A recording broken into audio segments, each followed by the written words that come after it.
Hey everyone, Bot here, and welcome back to the Bible Study Bot. I am so pumped to start this journey with you today because we're diving into one of the most beloved books in the entire Bible, the Book of Psalms. Now, if you've never read Psalms before, you're in for a treat. And if you have, well, I promise you're going to see some things you maybe didn't notice before. That's the beauty of God's Word. There's always something new to discover. But I know some of you might be wondering, Bot, why are we starting with Psalms? Shouldn't we start at the beginning with Genesis? Or maybe Matthew, the first book of the New Testament? And I'm sure there are some Bible purists out there right now clutching their leather-bound study Bibles going, he's starting in the middle? The audacity, the chaos! What's next, reading Revelation before the Gospels? Now, no need for a brain aneurysm.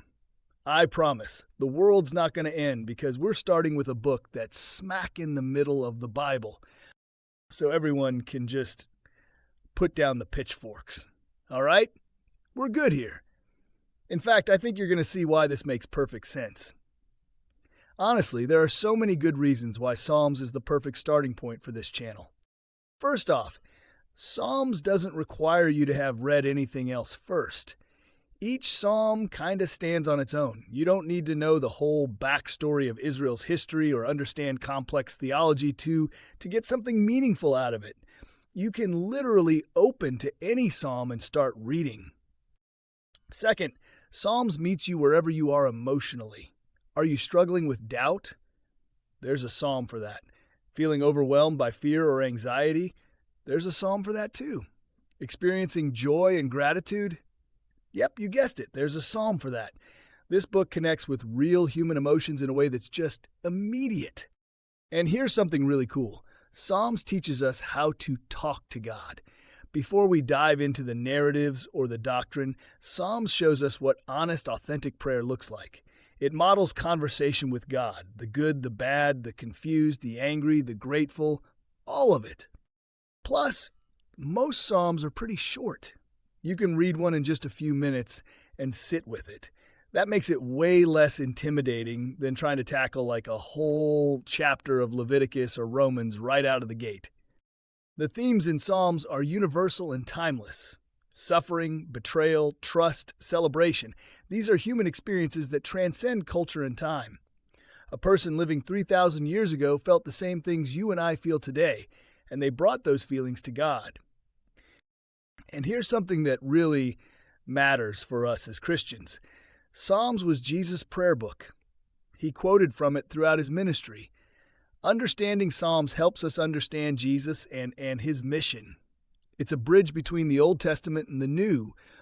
Psalms also gives us permission to question, to wrestle, to even be angry with God. Now, I know that might sound kind of shocking to some of you. Angry with God? Is that even allowed? But here's the thing. So many of us don't come to God authentically because we feel like we have to be prim and proper and formal, like we need to have it all together before we can approach Him. But that's not what God wants from us. God wants all of us, the good, the bad, and yeah, even the ugly parts, as long as we're being honest. The psalmists, they brought their rage, their confusion, their why have you forsaken me moments right to God's feet, and God didn't strike them down for it. He listened. Now, to be clear, Psalms shows us we can confess our anger to God, but it also helps us understand why we shouldn't stay angry with Him. The Psalms often move from lament and frustration toward trust and praise. It's a journey. We bring our honest feelings, and then we let God reshape our hearts through His truth and faithfulness. If you're someone who's new to faith, or maybe you're skeptical, you need to see that it's okay to bring your doubts and your difficult emotions to God. He can handle it. The psalmist showed us that thousands of years ago. And finally, Psalms builds your spiritual vocabulary. Before you can understand complex theology, you need words for what you're experiencing in your faith. Psalms gives you that language, poetic, emotional, and deeply spiritual. So that's why we're starting here. Psalms is accessible, it's honest, it's practical, and it meets people right where they are. Whether you've been walking with Jesus for decades or you're just curious about this whole faith thing, Psalms is for you. All right, so now that we know why we're starting with Psalms, let's talk about what exactly this book is. Well, it's a collection of 150 poems and songs that were written over the course of several centuries. We're talking about works that span from around the time of King David, arguably Israel's greatest king who lived about 3,000 years ago, FYI, all the way through Israel's exile in Babylon and beyond. That's when God's people were conquered and taken away from their homeland for about 70 years. Think of Psalms as ancient Israel's hymnal. These weren't just poems people read silently to themselves. No. These were sung, chanted, and prayed in the temple in Jerusalem. They were part of worship, part of daily life, part of how God's people connected with Him. And here's what makes Psalms so incredible. They cover the full range of human emotion.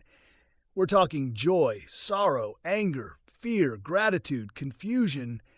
It's all in there.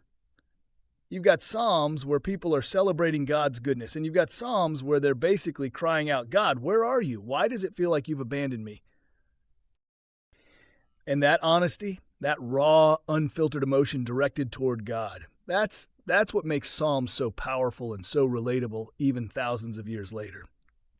Now, the book of Psalms is divided into 5 sections, or books. Yeah, I know, a book about books. Very meta, right? Scholars think this might have been intentional, kind of mirroring the Torah, the first 5 books of the Bible, Genesis through Deuteronomy. It's like the editors were saying, just as the Torah is foundational to our faith, so are these prayers and songs. You don't need to memorize all that structure right now, but it's good to know that there's an intentional organization here. The Psalms aren't just randomly thrown together. All right, so before we jump into reading Psalms 1 through 23, I want to give you a quick tour of the different types of Psalms you're going to encounter. Because once you know what you're reading, it really helps you understand what's going on. First, you've got laments. These are the Psalms where the writer is in distress. Maybe they're sick, or being attacked by enemies, or feeling abandoned. They're crying out to God for help. Psalm 13 is a great example of this. Then you've got hymns of praise. These are all about celebrating who God is and what He's done. Think Psalm 103, bless the Lord, O my soul, that kind of thing. Pure adoration. You've also got thanksgiving psalms, where the writer is thanking God for a specific act of deliverance or blessing. It's like, God, you came through for me, and I'm so grateful. There are wisdom psalms that give practical guidance for living, like Psalm 1, which we're going to look at real soon, folks. These are about how to walk in God's ways and what it means to live righteously. And then you've got songs of confidence or trust. Psalm 23 is the most famous one. The Lord is my shepherd. These psalms declare faith in God even when circumstances are uncertain. You'll also run into royal psalms, which focus on Israel's king and often have messianic undertones pointing forward to Jesus. Psalm 2 is one of these. There are other categories too. Historical psalms, creation hymns, all kinds of stuff. But don't worry about memorizing all the types, folks. Just know that as you're reading, you're going to encounter different styles and different purposes. And that's by design. So why do Psalms matter for us as Christians today? I mean, these were written for ancient Israel, right? Why should we care? Well, here's the thing. Like I said earlier, Jesus quoted the Psalms. The New Testament is full of references to the Psalms. The early church used them in worship.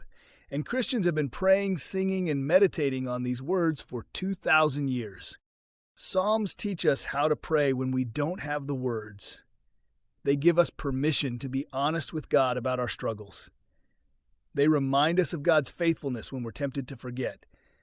They point us to Jesus, who fulfills so many of the messianic prophecies we find in the Psalter. Whether you're going through a season of joy or a season of pain, there's a psalm for you. Whether you're feeling close to God or far away, there's a psalm that meets you right where you are. And that's the beauty of this book. It's timeless, it's honest, it's a gift. All right, so in our next video, we're going to jump right into Psalm 1. We're going to break it down verse by verse, look at what it's teaching us, and talk about how we can apply it to our lives today. I really hope you'll join me for that. And hey, if you're enjoying this channel, I'd love for you to stick around. Subscribe, hit that like button, leave a comment, let me know what your thoughts about the channel have been so far. Thanks so much for being here. Let's dive into God's Word together, and I'll see you in the next one.